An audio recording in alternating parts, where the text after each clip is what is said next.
Olá, está começando mais um WTN Saúde. O nosso tema hoje é a fisioterapia cardiorrespiratória nas unidades de terapia intensiva. O nosso convidado é Dr. Vinícius Coca, que é fisioterapeuta. Tudo bem, doutor? Tudo bem. Prazer em ter você aqui. Prazer meu. Para começar, me fala a importância do fisioterapeuta na terapia intensiva, no CTI. Bom, a importância da fisioterapia na terapia intensiva, ela basicamente se resume na melhora global do paciente. Antigamente tinha-se toda uma história de que a saúde seria a ausência de doença. E hoje a gente sabe que a saúde ela não é a ausência de doença, ela tem muitas características envolvidas. E a importância da fisioterapia dentro da terapia intensiva, basicamente, é servir como um paralelo aos médicos da terapia intensiva, tudo no que tange a reabilitação pulmonar, reabilitação cardíaca, reabilitação motora e muscular do paciente internado, do paciente crítico. Quais são os pacientes que mais se beneficiam da terapia intensiva, da fisioterapia, né, no CTI? Basicamente, todo paciente que entra na terapia intensiva é indicação de fisioterapia. A simples restrição ao leito é indicação de fisioterapia hospitalar. Certo. Né? O paciente, quando ele fica impossibilitado de realizar suas atividades, ele começa a ter uma série de efeitos a nível corporal e esses efeitos por si só já indicam a fisioterapia. Dentro da terapia intensiva a gente já tem um enfoque um pouco diferente. Basicamente, quem vai se beneficiar da fisioterapia na terapia intensiva é aquele paciente que é um hipertenso, hipertenso mal cuidado, que vai chegar na terapia intensiva com uma insuficiência cardíaca congestiva, que vai chegar realizando um edema agudo pulmonar. Os DPO6, por exemplo? Os DPO6, os fumantes, os asmáticos que não fazem. A gente sabe hoje em dia que a asma ela não é uma doença que acontece só durante a crise. A asma é uma doença crônica. Então, o paciente asmático ele tem que fazer o tratamento dele para sempre. Certo. Sempre. E esse tipo de paciente que não cuida direito da asma é um forte candidato à terapia intensiva, né? Os pacientes pós-cirúrgicos também, a fisioterapia trabalha no pré e pós-cirúrgico.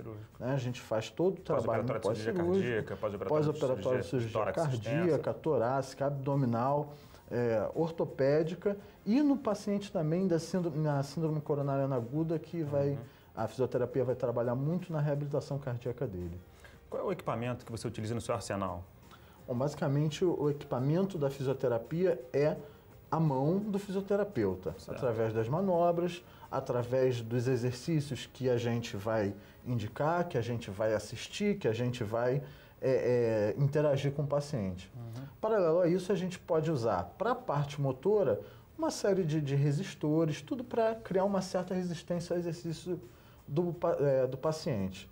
E na parte respiratória, a gente basicamente trabalha com aparelhos de pressão positiva. Certo. Sejam eles não invasivos, seja o próprio ventilador mecânico, que é um instrumento de trabalho do fisioterapeuta na terapia intensiva. Como não invasivos, a gente tem os aparelhos de bilevel, os aparelhos de CPAP, e a gente também tem aquilo que a gente chama de incentivadores respiratórios. São aparelhos mais simples, mas que eles trabalham em cima de uma coisa muito importante para o paciente, que é o feedback visual. Certo. É aquele aparelho que tem algumas bolinhas e a gente fala, não, puxa até essa bolinha chegar até tal lugar, e isso incentiva o paciente, ele também tem o feedback visual daquilo que ele está fazendo no momento. Certo. O que você imagina de tecnologia avançada hoje em dia ou para o futuro até? Bom, do ponto de vista do ventilador mecânico, essa geração de agora, ela pode-se dizer que está sendo privilegiada porque ela tá assistindo de camarote uma mudança de geração. Certo. O que é a geração? Os ventiladores mecânicos, eles têm 3 gerações. A primeira geração dos ventiladores mecânicos, por volta de 1957, foi a criação do Bird Mark VII, foi o primeiro ventilador mecânico. Pressão positiva? Foi ventilação por pressão positiva. Antes disso, a gente só tinha ventilação por pressão negativa, era o chamado pulmão de aço, Aaron Lang, uma coisa gigantesca, desconfortável. Na década de 80, a gente teve uma nova mudança de tecnologia. A gente começou a ver a segunda geração de ventiladores mecânicos. O que pecava a primeira geração? A falta de monitorização, a falta de alarme.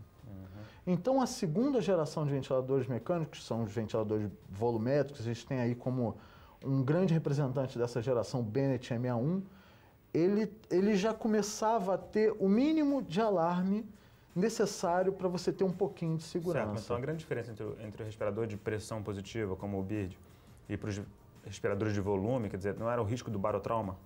Sim, no início você tinha um risco do barotrauma. Certo. Depois você passou a ter o risco do volutrauma, que eram os ventiladores volumétricos. Mas o risco está diretamente ligado à qualidade da monitorização. Certo.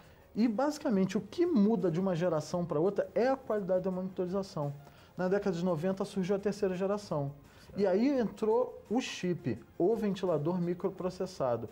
Esse ventilador, sim, com grande qualidade de monitorização, você conseguiria ver pressões de pico, pressão de platô, volume corrente, tudo isso online numa tela, e ele tinha um sistema de alarme muito bom. Certo. Você me perguntou, nova tecnologia, o que é novo?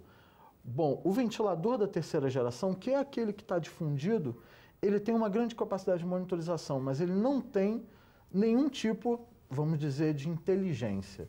O ventilador de quarta geração, ele consegue interagir com o terapeuta respiratório, com aquele que está fazendo a ventilação mecânica, e ele tenta tomar algum tipo de decisão, ele não interfere na sua ventilação, mas se dentro do fluxograma dele, ele acha, entre aspas, claro, que você está dando, por exemplo, muito volume, ele vai te dar um aviso. Olha, você está dando muito volume, você quer continuar com esse volume?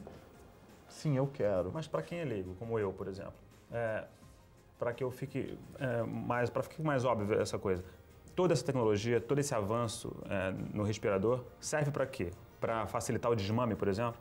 Olha, até agora, toda nova tecnologia não teve nenhum trabalho efetivamente validado que mostrasse que ela é superior ou inferior àquilo que a gente já tem. Certo. Você tem grandes promessas, você tem coisas novas, você tem uma coisa hoje em dia chamada NAVA, que está em desenvolvimento. O que é o NAVA?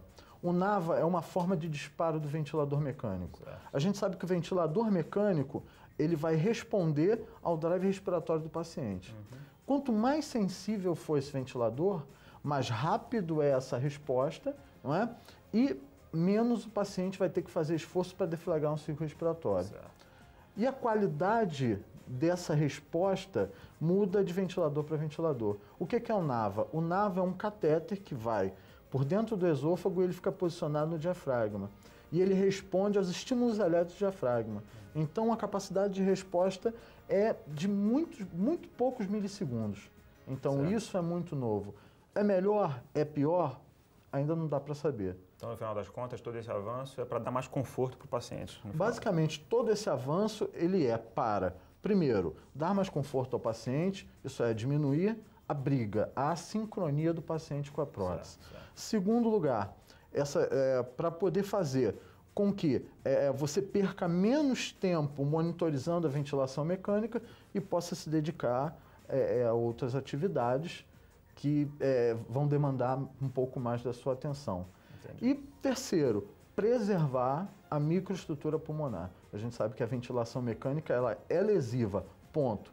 E a quantidade de lesão ela vai depender das decisões daquele que opera a máquina. Então, quanto mais sensível a máquina, menos lesão ela causaria, né? Menos lesão ela causaria e, entre outros, diversos fatores que estão envolvidos na lesão pulmonar. Quem controla tudo isso em relação à respiração é o fisioterapeuta, especializado em CTI. Basicamente, a gente sabe que dentro da terapia intensiva é uma equipe interdisciplinar. O fisioterapeuta ele tem um papel importantíssimo na condução da ventilação mecânica, em paralelo com a rotina médica, e todas as decisões são tomadas em conjunto. Fantástico. Foi um prazer ter você aqui. Espero ter você aqui em breve para falar sobre outros assuntos de fisioterapia. Com certeza, só convidar que eu estou aqui. O WTN Saúde vai ficando por aqui. Clique nos extras, nossos links também. Até a próxima.